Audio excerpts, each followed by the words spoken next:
इस अध्याय में श्री कृष्ण ये समझाते हैं कि सभी जीव अपनी स्वाभाविक प्रकृति के गुणों के कारण कार्य करने के लिए बाध्य होते हैं और कोई भी प्राणी एक क्षण के लिए भी अकर्मा नहीं रह सकता। वे जो गेरुए वस्त्र धारण कर बाह्य रूप से वैराग्य प्रदर्शित करते हैं लेकिन आंतरिक रूप से इंद्रिय विषयों के भोगों के प्रति आसक्ति रखते हैं, वे ढोंगी हैं। जो कर्मयोग का अनुपालन करते हुए बाह्य रूप से निरंतर कर्म करते रहते हैं लेकिन उनमें आसक्त नहीं होते, वे उनसे श्रेष्ठ हैं। इसके बाद श्री कृष्ण इस पर बल देते हैं कि सभी जीवित प्राणियों को भगवान की सृष्टि की व्यवस्था के अभिन्न अंग के रूप में अपने दायित्वों का निर्वहन करना पड़ता है। जब हम भगवान के प्रति आभार व्यक्त करते हुए अपने कर्तव्यों का पालन करते हैं तब ऐसे कर्म यज्ञ बन जाते हैं।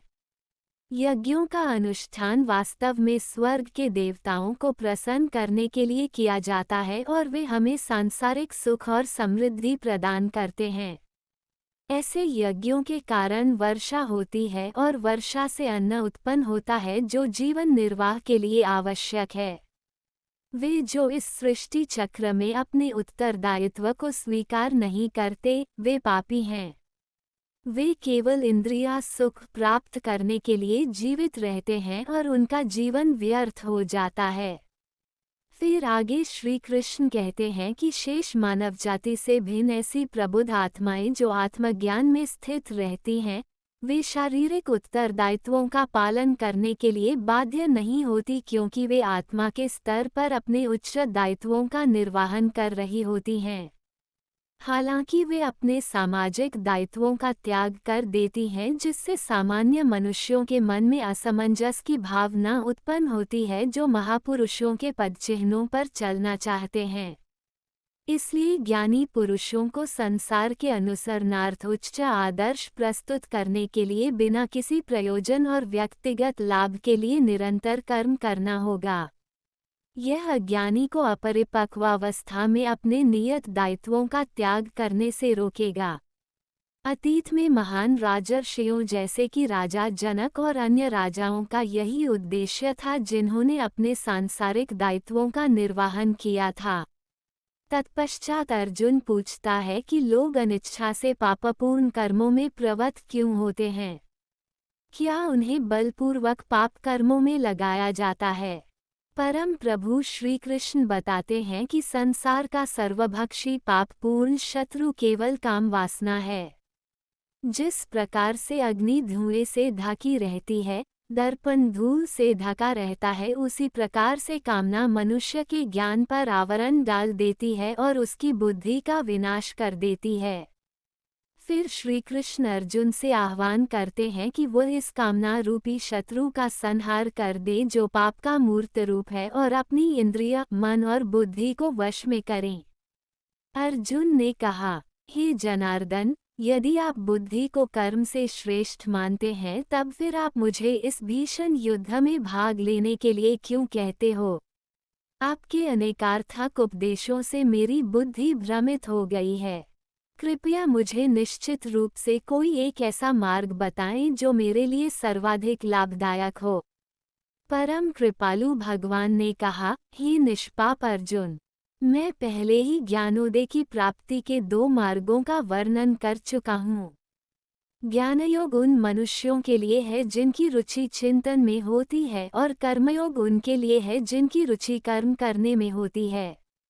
न तो कोई केवल कर्म से विमुख रहकर कमरफल से मुक्ति पा सकता है और न केवल शारीरिक संन्यास लेकर ज्ञान में सिद्धावस्था प्राप्त कर सकता है। कोई भी मनुष्य एक क्षण के लिए अकर्मा नहीं रह सकता। वास्तव में सभी प्राणी प्रकृति द्वारा उत्पन्न 3 गुणों के अनुसार कर्म करने के लिए विवश होते हैं। जो अपनी कर्मेंद्रियों के बाह्य घटकों को तो नियंत्रित करते हैं लेकिन मन से इंद्रियों के विषयों का चिंतन करते हैं, वे निस्संदेह स्वयं को धोखा देते हैं और पाखंडी कहलाते हैं। हे अर्जुन, लेकिन वे कर्मयोगी जो मन से अपनी ज्ञानेंद्रियों को नियंत्रित करते हैं और कर्मेंद्रियों से बिना किसी आसक्ति के कर्म में संलग्न रहते हैं, वे वास्तव में श्रेष्ठ हैं। इसलिए तुम्हें निर्धारित वैदिक कर्म करने चाहिए, क्योंकि निष्क्रिय रहने से कर्म करना श्रेष्ठ है। कर्म का त्याग करने से तुम्हारे शरीर का भरण पोषण संभव नहीं होगा। परमात्मा के लिए यज्ञ के रूप में कर्मों का निष्पादन करना चाहिए, अन्यथा कर्म इस भौतिक संसार में बंधन का कारण बनेंगे। इसलिए हे कुंती पुत्र, भगवान के सुख के लिए और फल की आसक्ति के बिना अपने नियत कर्म करो। सृष्टि के आरंभ में ब्रह्मा ने मानव जाति को उनके नियत कर्तव्यों सहित जन्म दिया और कहा, इन यज्ञों का धूमधाम से अनुष्ठान करने पर तुम्हें सुख समृद्धि प्राप्त होगी और इनसे तुम्हें सभी वांछित वस्तुएं प्राप्त होंगी।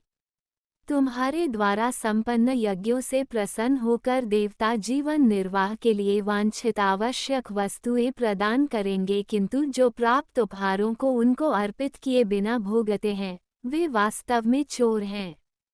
तुम्हारे द्वारा संपन्न यज्ञों से प्रसन्न होकर देवता जीवन निर्वाह के लिए वांछित आवश्यक वस्तुएं प्रदान करेंगे, किंतु जो प्राप्त उपहारों को उनको अर्पित किए बिना भोगते हैं, वे वास्तव में चोर हैं।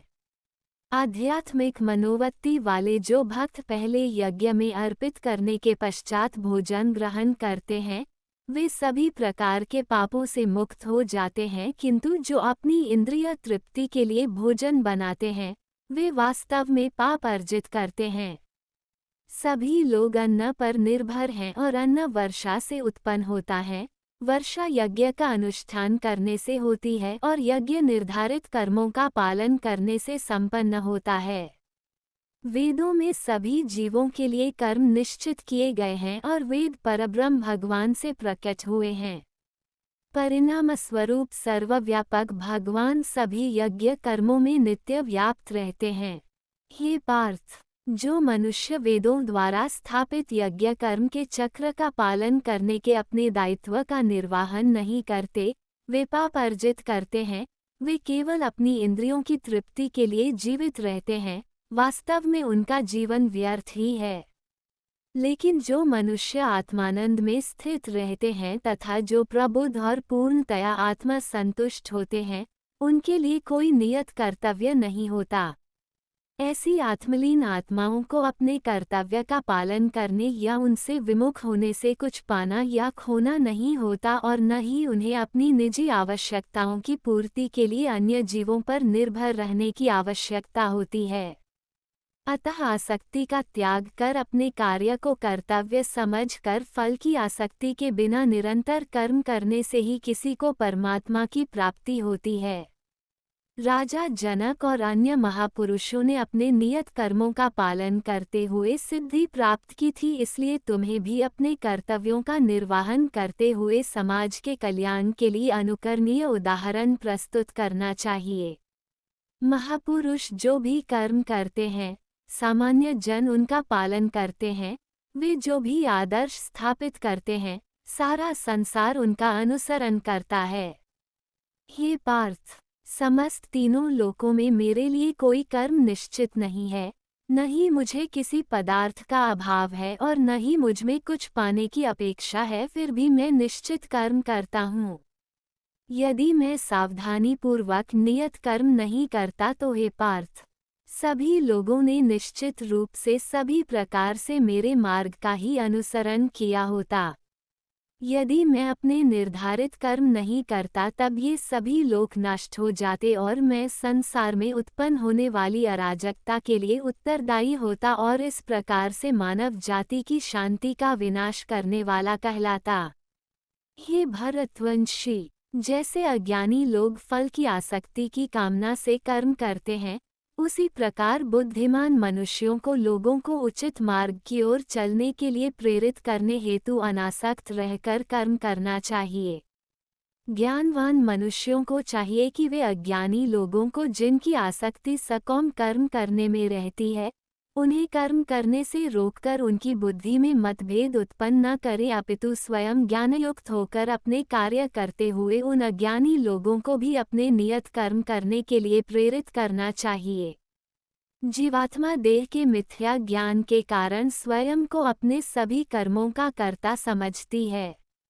यद्यपि विश्व के सभी कार्य प्रकृति के 3 गुणों के अंतर्गत संपन्न होते हैं, लेकिन अहंकारवश हे महाबाहु अर्जुन, तत्वज्ञानी आत्मा की पहचान गुणों और कर्मों से भिन्न करते हैं। वे समझते हैं कि इंद्रिया, मन आदि के रूप में केवल गुण ही हैं जो इंद्रिय विषयों गुणेषु में संचालित होते हैं, और इसलिए वे उनमें नहीं फंसते। वे मनुष्य जो प्रकृति के गुणों के प्रभाव से मोहित होकर फल प्राप्ति की कामना के साथ अपने कर्म करते हैं, लेकिन बुद्धिमान पुरुष जो इस परम सत्य को जानते हैं, उन्हें ऐसे अज्ञानी लोगों को विचलित नहीं करना चाहिए जिनका ज्ञान अल्प होता है। अपने समस्त कर्मों को मुझको अर्पित करके और परमात्मा के रूप में निरंतर मेरा ध्यान करते हुए कामना और स्वार्थ से रहित होकर अपने मानसिक दुखों को त्याग कर युद्ध करो।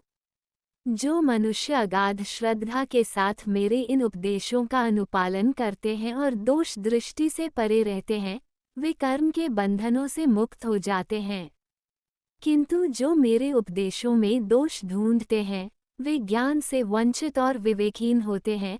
इन सिद्धांतों की उपेक्षा करने से वे अपने विनाश का कारण बनते हैं। बुद्धिमान लोग भी अपनी प्रकृति के अनुसार कार्य करते हैं, क्योंकि सभी जीव अपनी स्वाभाविक प्रवृत्ति से प्रेरित होते हैं। किसी को दमन से क्या प्राप्त हो सकता है? इंद्रियों का इंद्रिय विषयों के साथ स्वाभाविक रूप से राग और द्वेष होता है, किंतु मनुष्य को इनके वशीभूत नहीं होना चाहिए, क्योंकि ये आत्म कल्याण के मार्ग के अवरोधक और शत्रु हैं। अपने नियत कार्यों को दोष युक्त संपन्न करना अन्य के निश्चित कार्यों को समुचित ढंग से करने से कहीं अधिक श्रेष्ठ होता है। वास्तव में अपने कर्तव्य का पालन करते हुए मरना दूसरों के जोखिम से युक्त भयावह मार्ग का अनुसरण करने से श्रेयस्कर होता है। अर्जुन ने कहा, हे वृषणवंशी श्री कृष्ण, इच्छा न होते हुए भी मनुष्य पापजन्य कर्मों की ओर क्यों प्रवृत्त होता है? ऐसा प्रतीत होता है कि उसे बलपूर्वक पाप कर्मों में लगाया जाता है। परमात्मा श्री कृष्ण कहते हैं, अकेली काम वासना जो रजोगुण के संपर्क में आने से उत्पन्न होती है और बाद में क्रोध का रूप धारण कर लेती है, इसे पाप के रूप में संसार का सर्वभक्षी शत्रु समझो। जैसे अग्नि धुएं से ढकी रहती है, दर्पण धूल से आवृत रहता है तथा भ्रूण गर्भाशय से अप्रकट रहता है, उसी प्रकार से कामनाओं के कारण मनुष्य के ज्ञान पर आवरण पड़ा रहता है। हे कुंती पुत्र, इस प्रकार ज्ञानी पुरुष का ज्ञान भी अतृप्त कामना रूपी नित्य शत्रु से आच्छादित रहता है, जो कभी संतुष्ट नहीं होता और अग्नि के समान जलता रहता है। इंद्रिया, मन और बुद्धि को कामना की प्रजनन भूमि कहा जाता है, जिनके द्वारा यह मनुष्य के ज्ञान को आच्छादित कर लेती है और देहधारियों को मोहित करती है। इसलिए हे भरतवंशियों में श्रेष्ठ, प्रारंभ से ही इन इंद्रियों को नियंत्रण में रखकर कामना रूपी शत्रु का वध कर डालो, जो पाप का मूर्त रूप तथा ज्ञान और आत्मबोध का विनाशक है। इंद्रियां स्थूल शरीर से श्रेष्ठ हैं और इंद्रियों से उत्तम मन, मन से श्रेष्ठ बुद्धि और आत्मा बुद्धि से भी परे है। इस प्रकार हे महाबाहु, आत्मा को लौकिक बुद्धि से श्रेष्ठ जानकर अपनी इंद्रिया, मन और बुद्धि पर संयम रखो और आत्मज्ञान द्वारा कामरूपी दुर्जय शत्रु का दमन करो।